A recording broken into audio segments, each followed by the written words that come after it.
Halo guys, balik lagi di channel Oya Movie. Pada video kali ini, kita akan merekap alur film yang berjudul Dear Ex. Film ini berfokus pada sebuah keluarga kecil, di mana sang ayah telah meninggal karena kanker. Tapi, karena suatu alasan, dia mendaftarkan pacar prianya sebagai ahli waris asuransi miliknya, dan bukan pada putra mereka, sehingga membuat istrinya marah besar. Penasaran gimana ceritanya? Simak terus ya videonya. Enjoy the movie! Cerita diawali dengan narasi dari seorang anak laki-laki bernama Cheng Si. Cheng Si menceritakan jika ayahnya yang bernama Cheng Yuan adalah seorang gay dan baru saja meninggal karena kanker. 95 hari kemudian, ibunya yang bernama Liu San mengajaknya ke apartemen milik Ah Jae, atau kita bisa sebut Jae. Jae merupakan pacar Cheng Yuan. Liu San sangat marah karena warisan suaminya jatuh ke tangan Jae. Liu San terus mengomel dan menggedor-gedor pintu apartemen Jae. Tidak lama kemudian, Jae yang baru kembali menyuruh Liu San untuk masuk ke rumahnya. Liu San mengancam Jae agar mengembalikan uang asuransi suaminya kepada Cheng Si. Jika tidak, dia akan memberitahu semua orang jika Jae adalah seorang gay dan perusak rumah tangga orang. Tapi Jae tidak tahu apapun, dia hanya tahu Cheng Yuan sudah memberi semua uangnya kepada Liu San. Tak lama kemudian, ponsel Jae berdering dengan ringtone yang berasal dari suara Cheng Yuan. Cheng Yuan menyebut Jae sebagai suaminya. Selanjutnya, di ruang terapi, Cheng Si dengan luka di mukanya hanya menunduk saja dan mengakui dia habis berkelahi. Lalu dia bertanya pada terapisnya, di antara wanita simpanan dan pacar pria, siapakah yang akan menang? Cheng Si mulai menceritakan tentang masalah keluarganya. Awalnya, dia menceritakan tentang ibunya. Setiap pagi, Liu San sangat kerepotan untuk membangunkan Cheng Si. Suasana hatinya selalu buruk, ditambah dia mengetahui jika suaminya mengganti nama ahli waris dari Cheng Si ke Jae. Liu San tidak bisa menuntut selingkuhannya karena dia tidak ingin kehidupannya dengan Cheng Si terganggu. Terlebih lagi, selingkuhannya adalah seorang pria. Di rumahnya, Cheng Si sangat membenci saat makan bersama ibunya, karena Liu San selalu memarahi Cheng Si tentang apapun, terlebih saat nilai sekolahnya yang buruk. Kemudian, Liu San juga membuang barang-barang peninggalan ayahnya, seperti foto, surat, dan arloji yang ada di kamar Cheng Si. Cheng Si pun sangat marah dan pergi dari rumah. Kemudian berpindah ke Jae. Cheng Si mengira jika Jae adalah pengguna narkoba. Jae merupakan sutradara dan aktor di sebuah teater kecil. Cheng Si juga beranggapan jika Jae mencuri uang asuransi ayahnya. Saat pulang, Jae melihat Cheng Si sedang duduk di tangga di depan rumahnya. Kemudian, Liu San segera menyusul dan membujuk Cheng Si untuk pulang. Cheng Si tidak ingin pulang dan mengancam dia akan melompat dari jendela. Jae lalu kesal karena mereka berdua ribut di rumahnya. Pada akhirnya, Cheng Si mengatakan dia akan turun jika ibunya pulang duluan. Tak lama kemudian, Jae mengajaknya pergi dengan motor.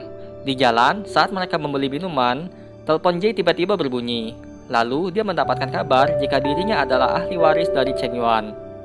Jadi selama ini Jae benar-benar tidak tahu jika Cheng Yuan telah mengganti ahli waris menjadi namanya. Jae lalu mengajak Cheng Si ke teaternya. Cheng Si ragu apakah Jae orang baik atau orang jahat. Saat membongkar isi tas Jae, tiba-tiba HP-nya berbunyi dengan ringtone suara ayahnya. Kemudian, saat Cheng Si melihat Jae latihan, dia mengambil foto Jae dengan ponselnya. Cheng Si baru mengetahui jika drama yang dia lihat berhubungan dengan ayahnya. Cheng Si juga mengetahui jika teater Jae sedang kekurangan uang untuk membayar pemain-pemainnya. Kemudian, Jae pulang dan diikuti oleh Cheng Si. Mereka berdua pulang berjalan kaki karena Jae sudah menjual motornya. Begitu sampai di rumah, mereka melihat ibunya yang sedang duduk dan membawa tas berisi pakaian Cheng Si. Liu San mengusirnya karena Cheng Si lebih mendukung Jae daripada dirinya. Karena Cheng Si tidak mau pulang, Liu San membiarkannya tinggal dengan Jae. Sebelum pergi, Liu San mengingatkan Jae untuk tidak macam-macam pada Cheng Si. Jae lalu membiarkan Cheng Si tinggal bersamanya. Jae juga memarahi Cheng Si agar dia tidak merendahkan ibunya lagi. Cheng Si lalu menanyakan kenapa Jae mencuri ayahnya dan merusak keluarga mereka. Jae tidak ingin menjawab dan memilih memainkan gitar. Lalu dia teringat dengan masa lalu saat Cheng Yuan menghibur dirinya.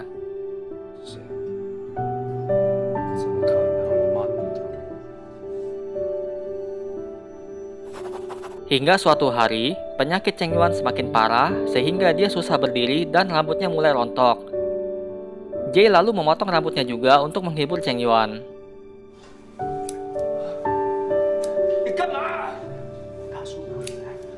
我现在只想跟你抵死。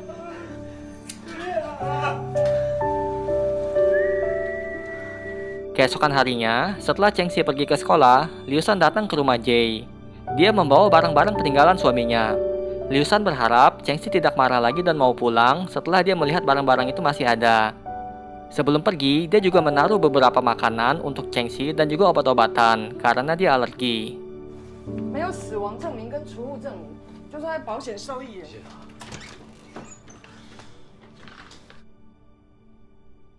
Malam harinya, saat Chengxi sedang mengerjakan tugas, Jay memberikan barang-barang bawaan ibunya dan menasihatinya agar dia mau pulang. Tapi, Chengxi tetap tidak mau pulang. Dia ingin tahu kenapa ayahnya dulu tidak mau pulang ke rumah. Kemudian, Jay menceritakan masa lalunya ketika dia mabok-mabokan karena patah hati dan marah kepada Cheng Yuan yang memutuskan untuk kembali menjadi normal di sisa hidupnya. Sejak itulah, Cheng Yuan menikah dengan Liu Shan.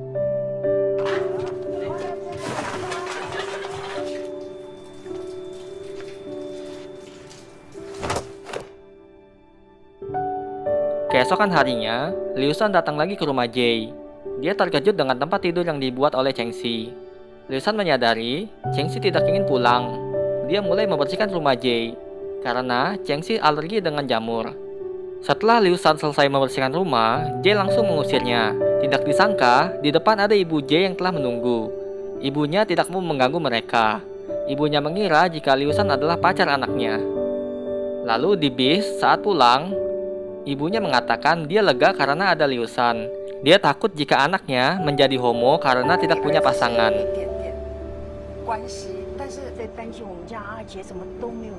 Kemudian, saat Jay sedang latihan di teater, Liu Shan datang dan menghina Jay.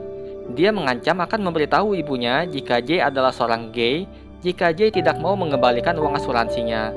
Saat Liu Shan berbalik, Chengxi tepat berada di belakangnya. Dia mempertanyakan kenapa Liu Shan begitu mata duitan. Apakah karena duit dia menikahi ayahnya? Mendengar perkataan Chengxi, ibunya emosi dan mengiyakan semua pernyataannya jika dia menikahi ayahnya demi uang asuransi. Chengxi lalu mengatakan kenapa dia adalah ibunya. Mendengar kata-kata itu, Aji sangat marah dan membentak Chengxi. Liu Shan yang menahan rasa sedihnya langsung pergi dari sana. Jay lalu mengusir Chengxi dari teater dan melampiaskan kekesalannya pada teman-temannya. Liu Shan lalu pergi membeli bir dan pergi ke sebuah kuil. Dia minum dan mencurahkan semua unek-uneknya. Dia sudah berusaha menjadi ibu yang baik, tapi suaminya malah menjadi gay dan anaknya berpihak pada musuhnya. Kemudian dia bertekad untuk menjadi orang jahat. Liu Shan pergi ke pasar menemui ibunya Jay. Dia mengatakan jika Jay itu homo dan perebut suami orang.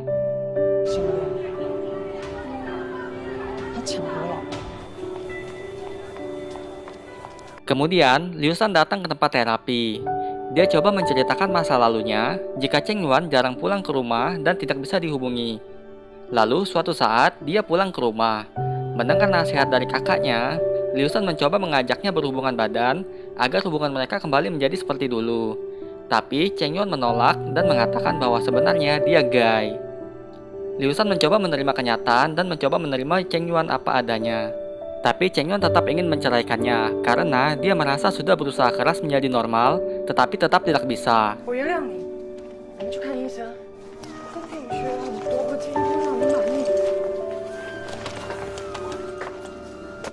Liu Shan lalu mendatangi rumah Jay dan mengutuk mereka akan kena karma dan mengatakan pada Cheng Yuan jika dia tidak akan menceraikan dirinya. Setelah bercerita, Liu Shan bertanya pada terapis apakah yang mereka jalani ini semua merupakan kebohongan dan tidak ada cinta walaupun hanya secuil. Balik ke Jay, setelah dia keluar rumah, di tangga, Chengxi mengatakan dia telah membaca surat dari ayahnya dan berterima kasih pada Jay yang selama ini telah menjaga ayahnya saat sakit. Kemudian Jay tiba-tiba kembali ke rumah bersama dua orang rentenir dan menyuruh Chengxi untuk pulang. Tak lama kemudian, Chengxi menelpon Liu Shan dan berteriak menyuruhnya segera datang ke tempat Jay. Sesampainya di sana, Liu Shan panik melihat Jay yang terluka parah dan kakinya patah. Dia menarik Chengxi untuk pergi tapi Chengxi menolak hingga pada akhirnya Liu Shan menelpon ambulan untuk menolong Jay. Lalu flashback ke masa lalu.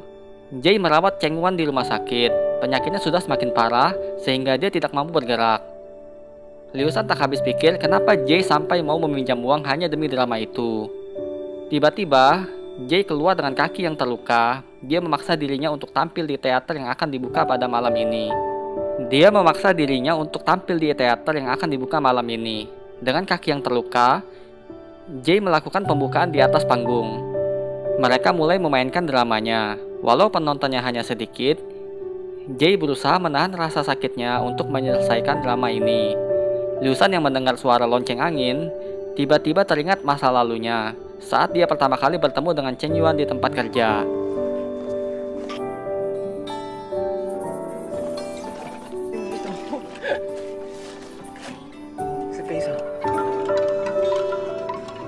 Drama ini juga merupakan impian terakhir Cheng Yuan. Di teater inilah Cheng Yuan dan Jae bertemu dan saling jatuh cinta.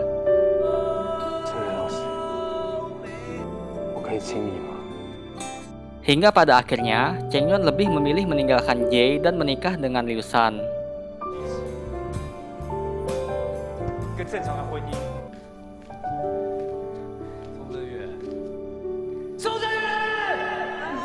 Drama pun terus berlanjut. Jae bersusah payah memainkan perannya di atas panggung, walau beberapa kesalahan terjadi dan membuat penonton tertawa.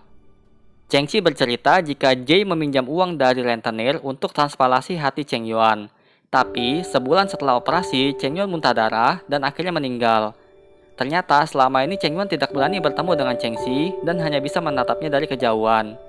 Dia tidak ingin Cheng Xi tahu dan khawatir dengan penyakitnya.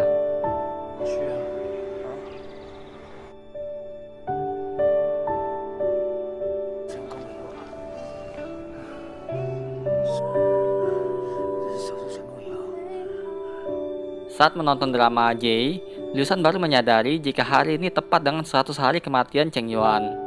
Lalu, saat ada adegan bintang jatuh, semua pemain membuat permohonan.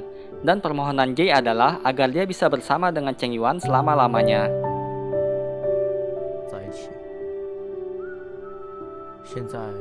Lalu setelahnya, pertunjukan drama pun selesai.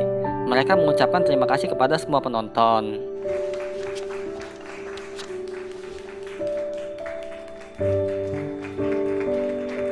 Tiba-tiba, ibu Jae datang dan memberinya bunga.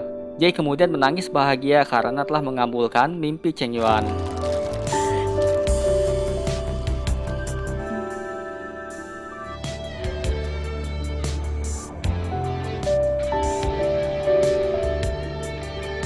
Setelah drama, hari-hari pun berlalu. Hubungan Liu Shan dan Cheng Xi semakin membaik, walaupun kadang-kadang Liu Shan masih sering memarahinya. Lalu mereka tidak pernah menemui Jae lagi karena Liu Shan mengatakan jaga jarak adalah hal terbaik untuk mereka. Tapi Liu Shan diam-diam memberikan uang asuransi itu kepada Jae. Sepulang dari tempat Jae, Liu Shan membeli ayam goreng dan dia melihat Cheng Xi yang ternyata membutuhkannya. Di jalan, mereka pun pulang bersama dan terlihat sangat akur. Film pun berakhir. Sekian dulu untuk video aku hari ini. Jika teman-teman suka, jangan lupa untuk diklik tombol like, comment, dan di subscribe biar aku makin semangat untuk bikin konten lebih baik lagi. See you guys in the next video. Bye-bye.